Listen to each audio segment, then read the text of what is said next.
భగవద్గీత 146వ రోజు 28వ శ్లోకం.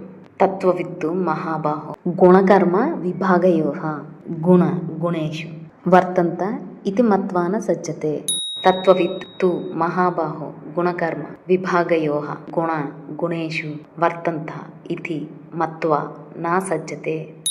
మహాబాహో అర్జున, గుణకర్మ విభాగయోః గుణకర్మముల విభజన యొక్క తత్వవితుతు జ్ఞాని గుణాః గుణములు గుణేషు ఇంద్రియ విషయములందు వర్తంతే ఇది ప్రవర్తించుచున్నవని మత్వ తలచి నా సజ్జతే ఆసక్తి పొందుడు.